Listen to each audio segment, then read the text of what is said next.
दोस्तों, कहानी शुरू होती है 25 दिसंबर 1971 से। एक लड़की जो बहुत ही विचित्र तरीके से बच जाती है और ऐसी ऐसी चीज़ों से बचती है जिससे बचना नामुमकिन हो, वो वापस जिंदा निकल जाती है। ये कहानी उसी चीज़ के बारे में है जिस लड़की का नाम है जूलियाना कायपोके। ये लड़की बहुत ही रहस्यमयी तरीके से बच जाती है एक प्लेन क्रैश से, जो कि प्लेन 10,000 फीट ऊपर से गिरा था। ये कहानी को हम आपको आज शुरू से लास्ट तक पूरा सुनाएंगे सॉरी। लेकिन उससे पहले मैं आपको बतला दूं, आप देख रहे हैं मिस्टर ETC, मैं हूं विकास। ये वीडियो आपको पसंद आएगा तो इसे लाइक कर दीजिएगा, चैनल को सब्सक्राइब कर लीजिएगा, बेल आइकन को ऑल कर दीजिएगा।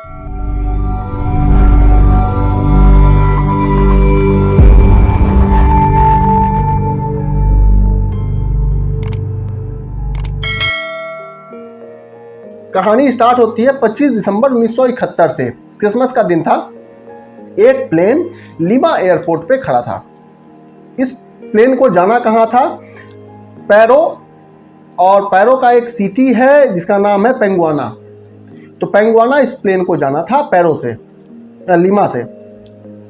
इस प्लेन में टोटल 91 पैसेंजर बैठे हुए थे और ये प्लेन नॉर्मली एक प्लेन की तरह एयरपोर्ट पे खड़ा था। इसका प्लेन का जो नाम था वो था लेंसा फ्लाइट 508 लेंसा फ्लाइट 508। इन 91 पैसेंजर्स में से एक थी जूलियाना कायपोके, 17 साल की लड़की, जो उस एयरपोर्ट लिमा एयरपोर्ट पे अपने मॉम के साथ आई हुई थी और उसे भी पेंगुआना जाना था अपनी मॉम के साथ। मॉम का नाम था जूलिया। तो जूलिया के साथ जूलियाना, ये दोनों, जूलिया और जूलियाना, ये दोनों खड़ी थी। ये प्लेन उड़ती है लिमा एयरपोर्ट से 10,000 फीट की ऊंचाई पे चली जाती है। मौसम खराब था, बिजली कड़क रही थी। एक बिजली आती है और डायरेक्ट इस प्लेन से टकरा जाती है। उस समय में बिजली से बचने के लिए प्लेन में कोई टेक्नोलॉजी नहीं होती थी। आज के समय में बिजली से प्लेन बच जाते हैं। ये प्लेन बुरी तरह से क्षतिग्रस्त होता है और टूट करके ये प्लेन गिरना स्टार्ट कर देता है। गिरते गिरते ही प्लेन के हजारों टुकड़े हो जाते हैं। बहुत सारे पैसेंजर बीच में ही इस प्लेन से निकल जाते हैं, यानी कि गिर जाते हैं। प्लेन गिरता है कहाँ? अमेजोन के जंगलों में। जो जंगल इतना बड़ा है, आपके भारत देश से ही बड़ा, अफ्रीका का सबसे बड़ा जंगल, यानी कि हमारी दुनिया का सबसे बड़ा जंगल है। आधे के साधे आधे अफ्रीका महादेश में फैला हुआ है। ये उसके बिल्कुल सेंटर पोजीशन पे गिर जाता है ये प्लेन। उसमें जो लड़की बैठी हुई थी जूलियाना, वो प्लेन से तभी गिर जाती है जब ये प्लेन पे बिजली टकराई थी। तो जूलियाना के आसपास ही टकराई थी, प्लेन उसी जगह से टूटा था और जूलियाना अपने कुर्सी समेत इस प्लेन से नीचे गिर गई। 10,000 फीट की ऊंचाई पे वो प्लेन था, यानी कि लगभग समझ लीजिए कि बादल से ऊपर ये वहां से गिरती है। जूलियाना की किस्मत अच्छी थी कि ये अपनी कुर्सी से बंधी हुई थी और ये जो गिरती है अपने कुर्सी के सहारे गिरती है और उसका सारा का सारा जिस पेड़ पे ये गिरी, उसका सारा चोट उसकी कुर्सी ने बर्दाश्त कर लिया। थोड़ा बहुत चोट जूलियाना को लगता है। ये बेहोश हो जाती है। सुबह इसकी नींद खुलती है तो ये देखती है कि इसका एक पैर पे हल्का क्रैक है, इसके यहाँ गले की हड्डी टूट गई है। उसके अलावा इसको आँख जो है यहाँ पे सूजन है, मतलब हल्का फुल्का माइनर चोट है, बहुत ज़्यादा दिक्कत वाली बात इसको है नहीं। लेकिन ये गिरी कहाँ है? वो गिरी है अमेजोन रेन फॉरेस्ट में।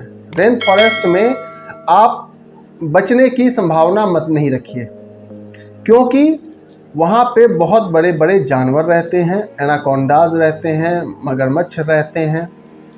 उससे ज़्यादा आपके दुश्मन हैं वहाँ के छोटे जानवर, यानी कि मच्छर, चींटियाँ, जो इतनी खतरनाक होती हैं कि एक चींटी आपको काट ले तो आपकी मौत हो जाए।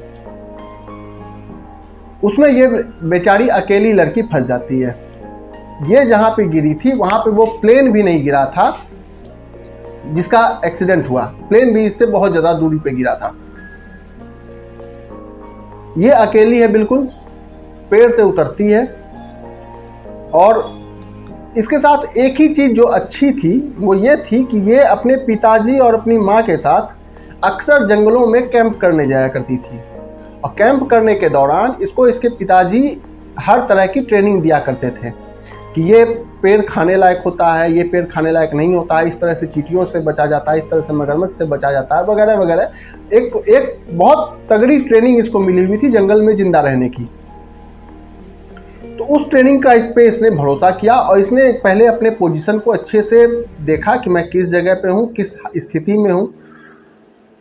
इसको पता था कि मुझे बड़े जानवरों से उतना खतरा नहीं है जितना कि इन छोटे जानवरों से खतरा है, छोटे कीट पतंगों से खतरा है, चींटी से खतरा है, मच्छर से खतरा है, और बाकी जो जहरीले जैसे कि मेढक होते हैं, जहरीले मेढक होते हैं, इन सब चीज़ों से उससे ज़्यादा खतरा है। तो इसने पहले उनसे बचने का उपाय कर लिया कि मुझे इन छोटे जानवरों से कैसे बचना है। उसके बाद इसने ये अमेजोन के बारे में से एक चीज़ पता थी कि यहाँ पे बीच अमेजोन पे जहाँ जहाँ नदियाँ हैं उसके किनारे में कुछ बस्तियाँ आदिवासियों की रहती हैं, यानी कि जंगली लोगों की बस्तियाँ रहती हैं। अगर मैं किसी भी तरह से उन लोगों तक पहुँच जाऊँ तो हो सकता है कि मैं बच जाऊँ, लेकिन उन लोगों तक पहुँचने के लिए इसे सबसे पहले नदी खोजनी पड़ेगी। ये नदी की खोज में वहाँ से निकल जाती है। अब ये रास्ते में जा रही है। एक दिन के बाद इसे अब इसके पास खाने को भी कुछ नहीं था। एक दिन से भूखी थी, 2 दिन से भूखी थी। इसे रास्ते में उस प्लेन से गिरा हुआ एक कैंडी का पैकेट मिलता है, यानी कि चॉकलेट का पैकेट मिलता है। ये उसे अपने पास रख लेती है। उसी में से थोड़ा चॉकलेट खाती है। पीने के लिए साफ पानी नहीं था। आगे बढ़ती चली जा रही है। इसे बहुत बार ऐसा हुआ कि इसके बगल में कोई एनाकोंडा है, बहुत बार ऐसा हुआ जो इसके बगल में कोई मगरमच्छ है। लेकिन इसे एक बात पर पता था कि अगर मैं उसे डिस्टर्ब नहीं करूंगी तो वो मुझे डिस्टर्ब करने नहीं आएगा, और अगर वो भूखा ना हो तो वो मुझे नहीं खाने की कोशिश करेगा। तो इस तरह से ये दिन तो किसी तरह कट भी जाए, लेकिन रात के समय में सुनसान में ये बहुत तगड़ा इसके पास स्किल था जो इसने सरवाइव कर लिया। और टोटल ये इसने 11 दिन उस जंगल में गुजारे। ये पैदल जा रही है नदी के खोज में, और एक जगह पे इसे नदी मिल जाती है। क्योंकि ये बहुत ज़्यादा प्यासी थी तो ये डायरेक्ट नदी में नहीं गई। क्यों नहीं गई? ये था इसका ट्रेनिंग कि इसे पता है कि यहाँ के नदियों में बड़े बड़े मगरमच्छ रहते हैं, एनाकोंडा रहते हैं, जो उस नदी के पानी में ही छुपा हो सकता है। तो ये वहाँ पे भी बहुत सावधानी के साथ उस नदी में उतरती है, मतलब नदी के पास जाती है और नदी से पानी लेकर पीती है। वो कैंडी खाते जा रही है। ये जहाँ से जैसे जैसे आ रही है, रास्ते में इसे बहुत इंसानों की लाशें भी मिलती हैं, जो इंसान उस प्लेन से गिरे थे और मर गए थे। बहुत सारे लोगों का तो हाथ पैर टूटा हुआ है, कोई किसी का गला अलग है, ये अलग है, वो अलग है।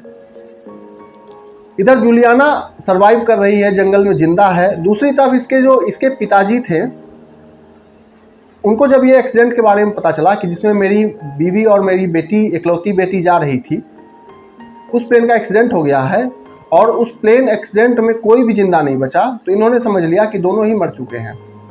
थोड़ा बहुत खोज करने के बाद इन्होंने हार मान लिया। दूसरी बात, लीमा की जो एयरफोर्स थी वो उस प्लेन को खोजने की लगातार कोशिश कर रही थी, लेकिन अमेजोन का जंगल इतना बड़ा है जहाँ की किसी चीज़ को खोजना, यानी कि एक प्लेन है बहुत बड़ा, तो भी वो नहीं मिल रहा है, क्योंकि अमेजोन जंगल ही इतना बड़ा है। तो प्लेन मिल नहीं पा रहा है। और ये लड़की अपने प्लेन से भी अलग है, अकेली है बिल्कुल, 17 साल की छोटी बच्ची है। चलते चलते चलते चलते इसे एक खास चिड़िया की आवाज़ सुनाई पड़ती है, और इसे पता चल जाता है कि ये एक खास तरह की चिड़िया है जो सिर्फ नदी के किनारे रहती है और कहीं जाती नहीं है। ये सिर्फ नदी के किनारे ही मिलेगी। ये वो चॉकलेट किसी तरह थोड़ा थोड़ा खाते हुए उस चिड़िया के उस आवाज़ का पीछा करती है और पहुंच जाती है एक नदी के किनारे। नदी के किनारे पहुंच करके ये मगरमच्छ से बचते हुए, एनाकोंडा से बचते हुए पानी पीती है।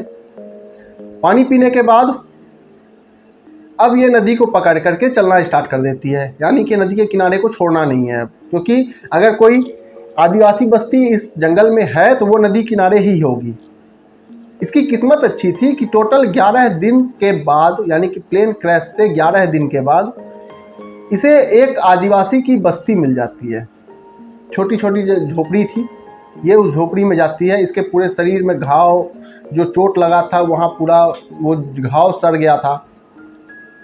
ये पहुँचती है, वो आदिवासी इसको देख के डर जाते हैं। उनको लगता है कि ये कोई मतलब कि जलपरी है, यानी कि मरमेड है, और ये नदी से आ रही है, नदी की तरफ से आ रही है, तो इसका मतलब है कि ये पक्का मरमेड है, यानी कि जलपरी है। और वो इससे डरने लगते हैं। लेकिन ये अपने फ्रेंच में बोलती है और उन आदिवासियों में से कुछ लोगों को भी फ्रेंच आती थी, तो वो इसकी मदद करते हैं। वो इसकी बात को समझ जाते हैं कि एक्सीडेंट हुआ है। इसका हालत देख के समझ जाते हैं कि ये बहुत बुरे दशा में है। वो लोग इसकी पूरी मदद करते हैं, मतलब इसे खाने को देते हैं, इसे मेडिकल फैसिलिटी देते हैं, इसकी दवाइयों का सारा जो भी इसका ट्रीटमेंट था वो सारा कुछ किया जाता है। फिर उसको आदिवासी बताते हैं कि यहाँ पे थोड़ी दूर में बाहरी लोगों का एक कैंप लगा हुआ है, आप कहें तो मैं आपको उन लोगों के पास ले चलूँ। तो जूलियाना कहती है कि हाँ, आप मुझे उनके पास ले चलिए और मुझे उनके पास पहुँचा दीजिए। आदिवासी उसको लेकर के जूलियाना को उस कैंप के पास चले जाते हैं, उस कैंप के लोगों से मिलवाते हैं। कैंप के लोग जूलियाना के बारे में सुन करके शौक हो जाते हैं कि आज से 11 दिन पहले जो प्लेन क्रैश हुआ था उसमें ये लड़की बची थी। उसके पास उस कैंप में एक टेलीफोन था। उस टेलीफोन से जूलियाना अपने घर कॉल कर देती है। घर का नंबर उसे याद था। उसके पिताजी फ़ोन उठाते हैं, जूलियाना से बात होती है। अब आप अंदाज़ा लगा लीजिए माहौल क्या रहा होगा। दोनों ही रो रहे थे, क्योंकि उसके पिताजी ने जूलियाना को मरा हुआ समझ लिया था।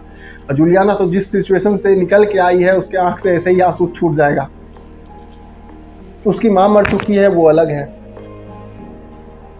तो फिर इसके पिताजी इसके लोकेशन के बारे में पता करते हैं और वो वहाँ पे लीमा पुलिस को देते हैं। लीमा पुलिस की तरफ से हेलीकॉप्टर आकर के इसको बचा के ले जाता है। आज के समय में जो जूलियाना है वो लगभग एक 85 साल की और मतलब वृद्ध औरत है। उसने अपने जीवन में एक बुक लिखी थी अपनी इस घटना के ऊपर, जिस किताब का नाम ये है। और आज के समय में उसने एक सक्सेसफुल ज़िंदगी जी, और आप अंदाज़ा लगा लीजिए कि उसका हौसले का क्या लिमिट रहा होगा, कितना उसने स्ट्रगल किया, कितना उस छोटी सी बच्ची ने सरवाइव किया। दोस्तों, मैं अक्सर कहता हूं कि जब बात ज़िंदगी की हो ना, तो सारी हदें तोड़ दी जाती हैं। जब जीवन बचाने का हो, आदमी अपने लिमिट को भूल जाता है कि मैं क्या कर सकता हूं। आज के समय में आप छोटी छोटी चीज़ों को देखकर बोल देते हैं कि ये मुझसे नहीं होगा, लेकिन जब बात आपको अपनी ज़िंदगी बचाने की आएगी ना, तो आप सारी की सारी चीज़ें भूल जाओगे। आपको सिर्फ ये याद रहेगा कि मुझे किसी तरह से जिंदा निकलना है यहाँ से। ये कहानी बहुत कुछ सिखाती है, बहुत कुछ इंस्पायर करती है। ये वीडियो अगर आपको पसंद आया होगा तो इसे लाइक कर दीजिएगा, चैनल को सब्सक्राइब कर लीजिएगा। मेरे दूसरे वीडियो प्रवचन का लिंक डिस्क्रिप्शन में है, उसके ऊपर जा करके उसके वीडियो आप देख लीजिएगा। तो मिलते हैं किसी और वीडियो में। आप मेरे स्क्रीन पर आने वाले इन दोनों वीडियोज़ में से किसी वीडियो पर जा करके मेरे अगले वीडियो पर का मजा ले सकते हैं। चैनल को सब्सक्राइब करके बेल आइकन को जरूर ऑन कर दीजिएगा। आपका प्यार मुझे बहुत ज़्यादा आपके प्यार की ज़रूरत है दोस्तों। मिलते हैं किसी और वीडियो में, तब तक के लिए जय हिंद।